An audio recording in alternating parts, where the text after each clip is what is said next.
नमस्कार दोस्तों, आप सभी का एक बार फिर से स्वागत है अपने YouTube चैनल ब्रिलियंट खोटा क्लासेस में। और आज हम लोग खोटा व्याकरण का एक महत्वपूर्ण चैप्टर देखेंगे, वो है समास।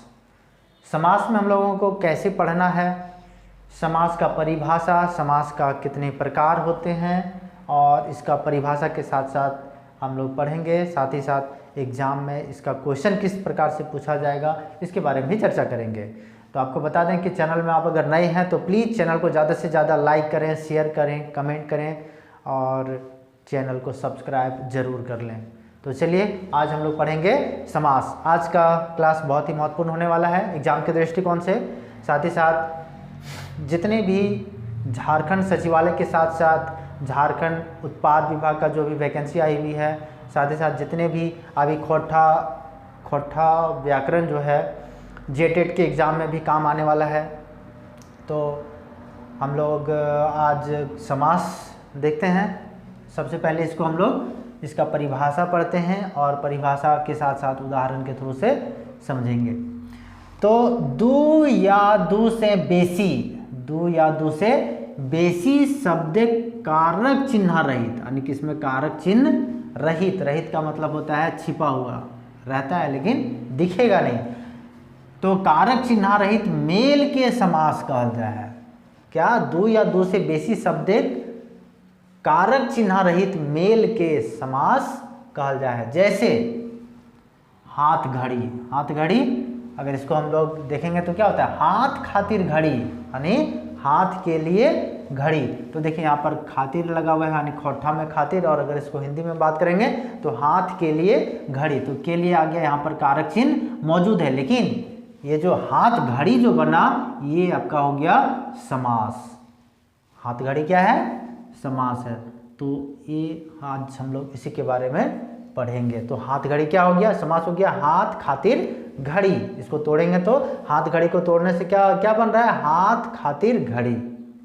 तो ये बन गया आपका हाथ घड़ी। अब दूसरा देखेंगे खरगदत्ता किसको कहेंगे? खरग जैसन दांत, खरगदत्ता। तो ये भी आपका क्या बन गया? समास। पांच आदमिक समूह को क्या कहेंगे? पंचेती। तो ये आपका पंचेती क्या हो गया? समास हो गया, पंचेती समास। अब जैसे पैत दिन, ये भी आपका क्या हो गया? समास हो गया, पैत दिन। उसके बाद चार गोड़ा क्या हो जाएगा? चार गोड़ा, यानी चार गोड़ जकर चार गो गोड़ है। जकर चार गो गोड़, इसको तोड़ेंगे तो क्या बन जाएगा? जकर चार गो गोड़ है, तो वो हो जाएगा आपका चार गोड़ा। तो ये हो गया आपका समास। तो अब ये समास कौन समास है, तो इसको हम लोग एक एक करके समास के प्रकार में देखेंगे, तब हम लोग जानेंगे। ये तो था आपका समास देख लिए हम लोग कि दो या दो से बेसी शब्द, यानी हाथ खातिर घड़ी, इसमें देखिए दो या दो से बेसी शब्द आ रहा है और इसको मिला करके बना दिया क्या? हाथ घड़ी समास हो गया। तो परिभाषा है दो या दो से बेसी शब्द कारक चिन्ह रहित मेल के समास कहल जाए है। यानी हाथ घड़ी में कारक चिन्ह रहित है, कारक चिन्ह नहीं है, तो ये आपका बन गया समास। तो अब समास का कितना प्रकार है, एग्जाम में जो है ना परिभाषा नहीं पूछा जाता है। जब भी पूछा जाएगा तो अब जैसे कि दे देगा हाथ घड़ी कौन समास लागे? हाथ घड़ी कौन समास लागे? अब यही समास, तत्पुरुष समास, कर्मधारय समास, द्विगु समास, तो कौन समास लागे? अब इसको हम लोग जानेंगे। तो हाथ घड़ी, तो इस तरह से आपका एग्जाम में क्वेश्चन पूछा जाता है। चार गोड़ा, जकर चार गो गोड़ है, चार गोड़ा। अब पंचवटी ये सब क्या है आपका? पंचवटी, पंचेती, पांच आदमिक गोज, तो ये सब कौन समास है? तो इसको हम लोग समास के प्रकार में देखेंगे। तो चलिए सबसे पहले जानते हैं समास के प्रकार। तो समास का जो है सो 7 प्रकार होता है। समास के कितने प्रकार हैं? 7 प्रकार के होते हैं। अब पहला है अव्ययी भाव समास। पहला समास कौन सा है? अव्ययी भाव समास। दूसरा है तत्पुरुष समास। दूसरा क्या है? तत्पुरुष समास। तत्पुरुष समास को खोटा में पेछुआड़ी समास भी कहा जाता है। तत्पुरुष समास को पेछुआड़ी समास भी बोला जाता है। खोटा में इसको खोटा में पिछवाड़ी समास बोलते हैं। लेकिन खोटा और हिंदी समास जो है सो बिल्कुल हिंदी को लेकर के चलना है, इससे ज़्यादा बेहतर समझ में आएगा इसलिए। तीसरा है कर्मधारय समास। तीसरा कर्मधारय समास। चौथा है द्विगु समास। द्विगु समास को खोटा में आगु संख्या समास भी बोला जाता है इसको। और पांचवा है द्वंद्व समास। और छठा है आपका बहुब्रीहि समास। बहुब्रीहि समास को खोटा में अड़गाही समास बोला जाता है। खोटा में अड़गाही समास बोला जाता है, अड़गाही समास। और द्वंद्व समास को अड़ासड़ी समास, अड़ासड़ी समास। और द्विगु समास को आगु संख्या समास, ये तो बताए ही। और जो सातवां समास है वो है नाय समास। सातवां जो समास है नाय समास, और इसको खोटा में बोला जाता है नाय नुकुरवा समास, नाय नुकुरवा समास। अब इस समास को हम लोग एक एक करके उदाहरण के साथ समझेंगे और एग्जाम में किस प्रकार से पूछा जाएगा इसके बारे में भी चर्चा करेंगे। तो अब हम लोग समास का जो प्रकार है उसका परिभाषा देखेंगे, साथ ही साथ उसका जो उदाहरण है उसको देखेंगे। तो सबसे पहला समास है अव्ययी भाव समास। अव्ययी भाव समास किसको कहेंगे कि जौन समास पदेक पहले अव्यय आवे है, जौन समास के पदेक पहले अव्यय आवे है ओकरा अव्ययी भाव समास कहल जाए है। अब देखिए एग्जाम में जो है सो आपका ये परिभाषा नहीं पूछा जाएगा। जब भी पूछा जाएगा कि किसी का उदाहरण दे देगा और ये पूछा जाएगा कि कौन सा समास है या कौन समास लगा है। जैसे इसमें देखिए अव्ययी भाव समास क्या है कि जौन समास पदेक पहले अव्यय आवे है। अब अव्यय किसको कहेंगे? अब अव्यय कहेंगे कि जेकर रूप चेंज नाय हुए है, जेकर रूप चेंज नाय हुए है। जैसे बेईमान, बेईमान, ईमान में बे लग गया तो बे जो है सो क्या बन गया आपका? ये बे जो है सो अव्यय है। बे क्या हो गया?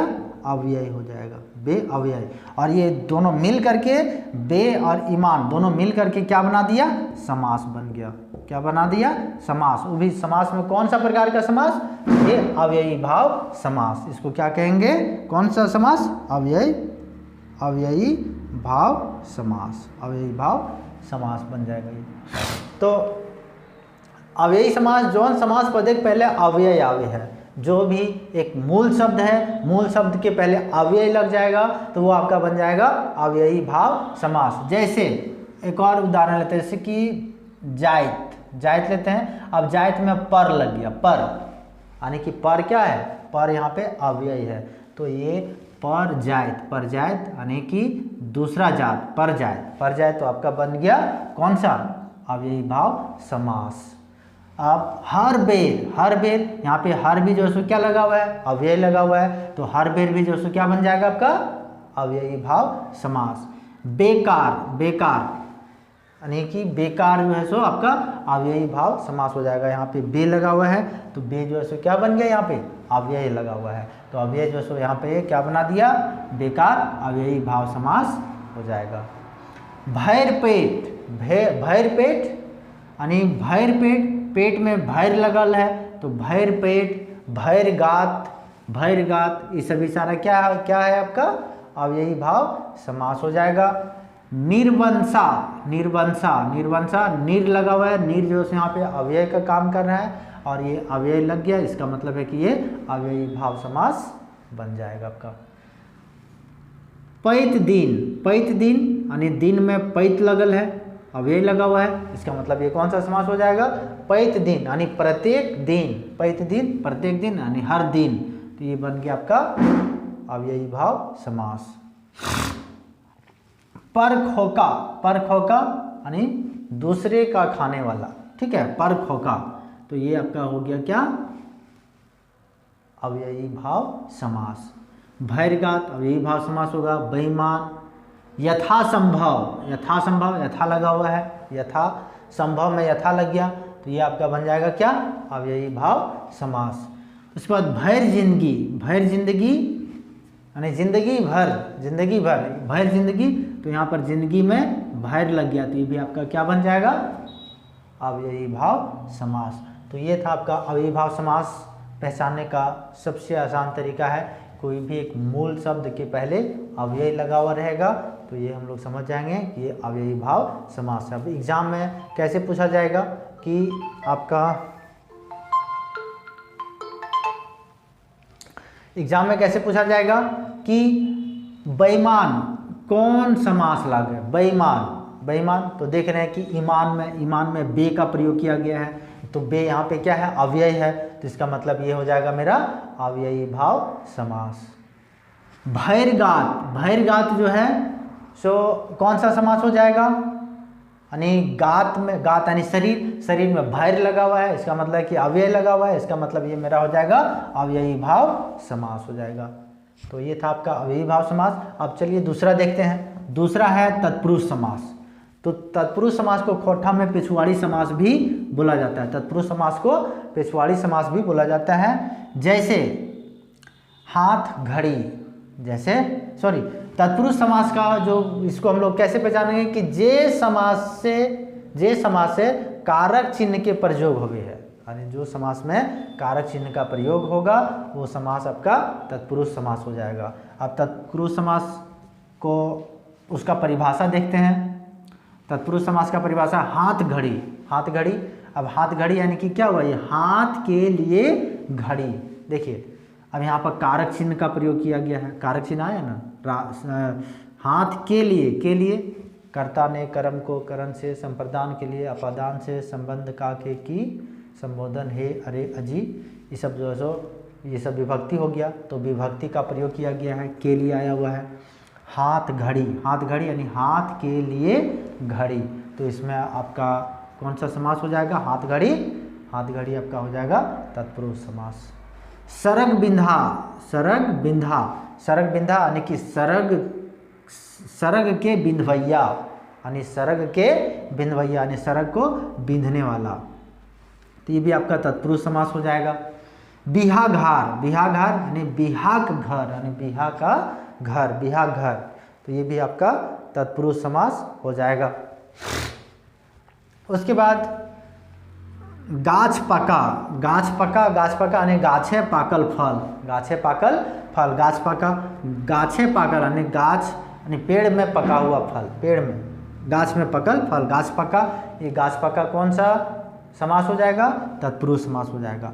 चिड़ी मार यानी चिड़िया मरवैया यानी कि चिड़िया के मारे वाला, तो चिड़िया मारे वाला चिड़ी मार, तो यहाँ पर भी विभक्ति चिन्ह आ रहा है, चिड़िया मरवैया यानी चिड़िया को मारने वाला, ठीक है, तो चिड़ी मार, ये आपका क्या हो जाएगा, तत्पुरुष समास हो जाएगा।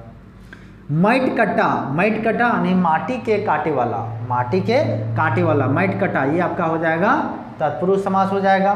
पाकिट को मारने वाला या पाकिट के मारे वाला, पाकिट मार, ये हो जाएगा आपका तत्पुरुष समास। अब उसके बाद आता है गौशाला यानी गाय के रहे घर, यहाँ पर भी विभक्ति चिन्ह का प्रयोग हो रहा है, तो ये आपका हो जाएगा गौशाला, तत्पुरुष समास हो जाएगा। दूध मटिया यानी दूध नियर माटी, यानी दूध जैसन माटी, तो ये आपका हो जाएगा दूध मटिया, कौन सा समास, तत्पुरुष समास। तो जो भी समास आएगा उसको तोड़ेंगे तो विभक्ति चिन्ह आएगा, और विभक्ति चिन्ह आ जाएगा तो समझ जाएंगे कि ये हम लोग का क्या हो जाएगा, तत्पुरुष समास हो जाएगा। अब इसे देखें, सरग के बिंधवैया, तो सरग बिंधा कौन सा समास, तत्पुरुष समास। अब इसके बाद तीसरा आता है द्विगु समास को खोटा में बोलते हैं आगु संख्या समास। आप जौन समास के पैदेक पहले संख्या रहे है, जौन समास के पैदेक पहले संख्या रहे है द्विगु समास कहल जाए है। जैसे चौराहा यानी जौन ठीन 4 गो डहर है, यानी कि ऐसा समास जिसमें से संख्या आएगा तो वो समझ जाएंगे कि ये कौन सा होगा, द्विगु समास है। इसको पहचानने का बहुत सिंपल और आसान तरीका है। अव्ययी भाव समास में अव्यय लगा रहेगा, तत्पुरुष समास में विभक्ति का प्रयोग किया जाएगा, और द्विगु समास में संख्या का प्रयोग होगा। चौराहा जौन ठीन 4 गो डहर है, द्विगु समास। अठन्नी, 8 अनक गोच, 8 अनक समूह, तो इसको हम लोग क्या कहेंगे, अठन्नी को 8 अनक गोच यानी द्विगु समास।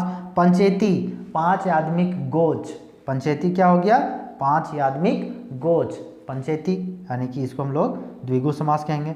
4 मुड़िया, 4 मुड़िया यानी 4 मुड़ी के गोच, तो ये आपका हो जाएगा द्विगु समास। सप्ताह, सप्ताह यानी 7 दिन के गोच यानी 7 दिन के समूह, इसको हम लोग क्या कहेंगे द्विगु समास हो जाएगा।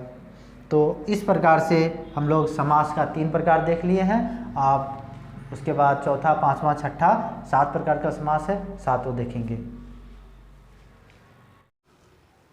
तो चलिए अब चौथा जो समास है वो है द्वंद्व समास। द्वंद्व समास यानी जोड़ा समास। जोड़ा समास यानी जौन समास है दोनों पद प्रधान रहे हैं। जौन समास है दोनों पद प्रधान रहे हैं। जैसे माय बाप, माय बाप इसमें 2 पद है, माय और बाप दोनों पद इसमें प्रधान है यानी दोनों पद समान है। माय बाप, जनी मरद, ये भी दोनों जनी मरद भी क्या है जनी मरद, ये दोनों पद प्रधान है। रात दिन, रात दिन ये भी कौन सा समास हो जाएगा द्वंद्व समास हो जाएगा। तो द्वंद्व समास को पहचानने का तरीका है कि इसमें बीच में हाइफन भी आएगा, साथ ही साथ क्या है कि ये दोनों पद जो है सो दोनों में दोनों प्रधान रहेगा। ठीक है, माय बाप द्वंद्व समास, जनी मरद द्वंद्व समास, रात दिन द्वंद्व समास, बेटा बेटी, भाई बहन, भाई बहन भी कौन समास द्वंद्व समास। राजा रानी, राजा रानी भी आपका क्या हो जाएगा द्वंद्व समास हो जाएगा। डोरा बाल्टी, डोरा बाल्टी, बाहर भीतर, ये सभी क्या हो जाएगा द्वंद्व समास हो जाएगा। तो द्वंद्व समास और द्विगु समास ये दोनों में कन्फ्यूजन होने का संभावना बनी रहती है, तो इसको ध्यान में रखना है कि द्विगु समास जहाँ आएगा वहाँ नंबर का बात होगा, लेकिन द्वंद्व का समास जहाँ आएगा वहाँ हाइफन का बात रहेगा, साथ ही साथ दोनों पद प्रधान रहेगा, दोनों पद समान रहेगा। बेटा बेटी, भाई बहन, राजा रानी, माँ बाप, चाचा चाची, डोरा बाल्टी, भीतर बाहर, तो जो भी रहेगा ये सभी द्वंद्व समास हो जाएगा। द्वंद्व समास पहचानने का बहुत आसान तरीका है कि दोनों पद प्रधान रहेगा। अब उसके बाद आते हैं पांचवा जो प्रकार है समास का, वो है कर्मधारय समास। कर्मधारय समास ये भी बहुत अच्छा है, समझ में आ जाएगा आपको कि जौन समासे, देखिए कर्मधारय समास का क्या है कि जौन समासे विशेषण विशेष के प्रयोग हुए हैं, यानी विशेषण विशेष के प्रयोग हुए हैं। जैसे हुंडर मुहा, हुंडर मुहा यानी हुंडार नियर मुंह, विशेषण विशेष यानी विशेषण विशेष किसको कहेंगे कि एक दूसरे का, जैसे विशेषण, विशेषण किसको कहेंगे विशेषण जो संज्ञा या सर्वनाम की विशेषता को बतलाता है उसको विशेषण कहेंगे। तो हुंडार नियर मुंह यानी जकर मुंह कैसन है हुंडार नियर, तो और विशेष इसमें विशेष क्या है मुंह, मुंह जो है सो विशेष हो गया, और हुंडार इसका मुंह कैसा है हुंडार जैसा है, तो हुंडार जैसा मुंह, तो ये आपका बन गया क्या विशेषण विशेष का प्रयोग हो रहा है। कुकुर नियर पेट, कुकुर पेटा, कुकुर नियर पेट, तो इसमें भी विशेषण विशेष से जहाँ आएगा तो हम लोग उसको समझ लेंगे कि ये कौन सा समास होगा कर्मधारय समास होगा। हुंडार नियर मुंह, हुंडर मुहा, कुकुर पेटा, कुकुर नियर पेट, कुकुर पेटा। ललपनिया, ललपनिया लाल नियर पानी, यानी कि पानी का विशेषता क्या है विशेषण क्या है पानी का, पानी कैसा है लाल है, ठीक है विशेषण है, और ये विशेष यानी कि पानी का क्वालिटी कैसा है लाल है, ठीक है। तो जहाँ विशेषण विशेष का प्रयोग होगा तो समझ जाएंगे कि वो मेरा क्या हो जाएगा कर्मधारय समास हो जाएगा, कर्मधारय समास। अब आपको उदाहरण एग्जाम में पूछा जाएगा कि कुकुरपेटा कौन समास ला गए, कुकुरपेटा कौन समास ला गए, तो कुकुरपेटा आपका हो जाएगा कर्मधारय समास।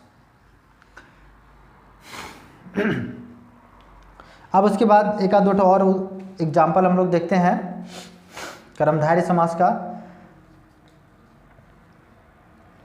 हाड़ी मुहा, हाड़ी मुहा, हाड़ी मुहा क्या हो जाएगा आपका हाड़ी मुहा, हाड़ी मुहा यानी कि हाड़ी जैसन मुंह, हाड़ी जैसन मुंह, मुंह उसका कैसा है हाड़ी जैसन है, तो ये आपका हो जाएगा कौन सा कर्मधारय। यहाँ पर भी विशेषण विशेष का प्रयोग हो रहा है, इसको तोड़ने पर तो समझ जाएंगे कि ये मेरा क्या हो जाएगा कर्मधारय समास हो जाएगा।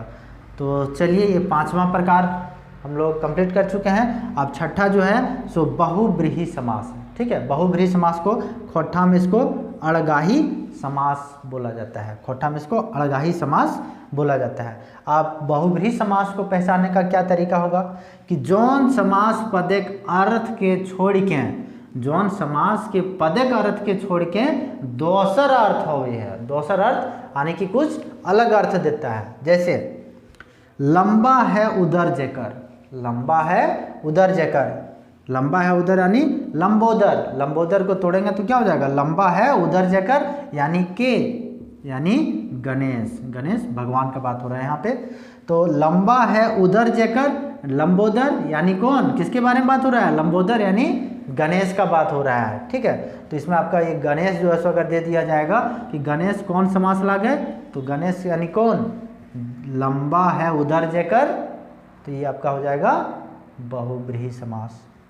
10 आनन है जेकर, 10 आनन है जाने जेकर, 10 आनन, 10 आनन जो है 10 आनन है जेकर यानी कौन सा समास, 10 आनन है जेकर कौन सा समास हो जाएगा, दशानन, दशानन बहुब्रीहि समास हो जाएगा। दशानन का मतलब कौन, 10 आनन है जेकर क्या कर है, दशानन रावण, रावण जिसका 10 आनन है। जैसे देखिए एक और यहाँ पे कन्फ्यूजन होने का संभावना रहता है। जैसे देखिए यहाँ पर भी तो आपका दशानन में संख्या वाला आ रहा है, यहाँ पे तो इसके अनुसार से संख्या आने के कारण से क्या होना चाहिए, द्विगु होना चाहिए था, लेकिन द्विगु ना होकर के ये बहुब्रीहि है। क्यों है बहुब्रीहि, क्योंकि ये क्या बोल रहा है कि जौन समास पदक अर्थ के छोड़ के एक दोसर अर्थ दे है, ठीक है, एक विशेष अर्थ दे है, विशेष अर्थ, ठीक है, दोसर और विशेष,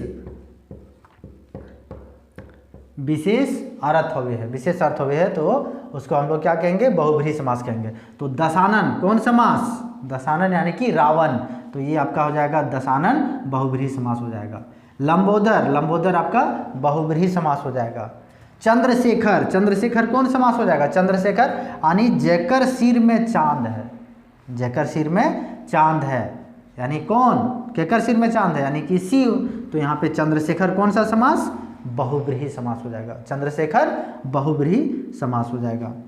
अब जेकर हाथ में चक्कर है यानी चक्रपाणी, चक्रपाणी कौन समास, चक्रपाणी हो जाएगा आपका बहुब्रीहि समास। चक्रपाणी यानी कौन, किसके बारे में बात हो रहा है, चक्रपाणी यानी कि विष्णु, चक्रपाणी यानी कि विष्णु, तो ये आपका हो जाएगा बहुब्रीहि समास। तो बहुब्रीहि समास में क्या होगा कि जौन समास पदक अर्थ के छोड़ के दोसर अर्थ यानी विशेष अर्थ हुए है, उसको हम लोग क्या कहेंगे, बहुब्रीहि समास कहेंगे। अब एक एक करके हम लोग उदाहरण के साथ भी समझ लिए कि लंबोदर, लंबा है उदर जेकर यानी केकर लंबा है उदर, गणेश भगवान की पेट या उदर लंबा है, तो यानी लंबोदर कौन सा, बहुब्रीहि। दशानन, दशानन यानी कि रावण, तो रावण जो है सो दशानन कौन सा समास हो जाएगा, बहुब्रीहि समास हो जाएगा। चंद्रशेखर, चंद्रशेखर यानी जेकर सिर में चांद है यानी कौन, केकर सिर में चांद है, शिव जी के यानी सिर में चांद है, तो यहाँ पर शिव जी के बारे में यानी चंद्र शिव का मीनिंग दे रहा है, तो यहाँ पे हो जाएगा चंद्रशेखर कौन सा समास, बहुब्रीहि समास हो जाएगा। चक्रपाणी, चक्रपाणी यानी विष्णु, विष्णु यानी कि जेकर हाथ में चक्कर है, चक्रपाणी, तो चक्रपाणी यहाँ पर बहुब्रीहि समास हो जाएगा। अब एग्जाम में पूछ दिया जाएगा कि चंद्रशेखर कौन समास लागे, चंद्रशेखर कौन समास लागे, इसमें परिभाषा नहीं पूछा जाएगा। जब भी पूछता है तो इस तरह का एक वर्ड ले लेगा, जैसे चंद्रशेखर ले लिया, लंबोदर ले लिया, या फिर त्रिलोचन, त्रिलोचन जेकर 3 गो आँख है, त्रिलोचन यानी कौन, शिव, तो यहाँ पर भी त्रिलोचन क्या हो जाएगा, बहुब्रीहि समास हो जाएगा। तो ये था आपका बहुब्रीहि समास। अब जो 7वां समास है, 7वां नए समास, नए समास को कोठा में नानुपूर्वा समास भी बोला जाता है। नानुपूर्वा समास यानी निषेध सूचक शब्द नए समास हो गए, निषेध सूचक, इसमें नहीं का बोध आएगा। यानी जैसे अनपढ़, अनपढ़, अनपढ़ कौन समास हो जाएगा, अनपढ़, जे पढ़ल नखै यानी जो पढ़ा हुआ नहीं है, अनपढ़ जे पढ़ल नखै, अनपढ़। नासमझ, अदेखलहा, अदेखलहा यानी कि जे देखल नखै यानी जो देखा नहीं है, अदेखलहा, अदेखलहा। नासमझ जेकर ठीन समझ ना है, या फिर जेकर ठीन समझ नखै, तो ये हो जाएगा आपका नई समास। तो ना समझ कौन समास हो जाएगा? नई समास हो जाएगा। तो हम लोगों ने 7 प्रकार का समास देख लिया। पहला जो समास था वो अव्ययी भाव समास था। अव्ययी भाव समास में अव्यय लगा हुआ रहता है। तत्पुरुष समास में विभक्ति का प्रयोग होगा। और उसके बाद तीसरा था द्विगु समास। द्विगु समास में जो है सो आपका संख्या वाला आएगा। द्वंद्व समास में दोनों पद प्रधान होगा। और कर्मधारय में क्या है? विशेषण विशेष का प्रयोग होगा। और आपका छठा जो है बहुव्रीहि समास में क्या है कि समास के पद को समास पद के अर्थ के छोड़ करके कोई दूसर विशेष अर्थ दे है, उसको हम लोग बहुव्रीहि समास कहेंगे। और नई समास जिसमें निषेध सूचक शब्द का प्रयोग होगा। तो ये था आपका समास। तो आज के लिए इतना ही, मिलते हैं नेक्स्ट वीडियो में, तब तक के लिए धन्यवाद।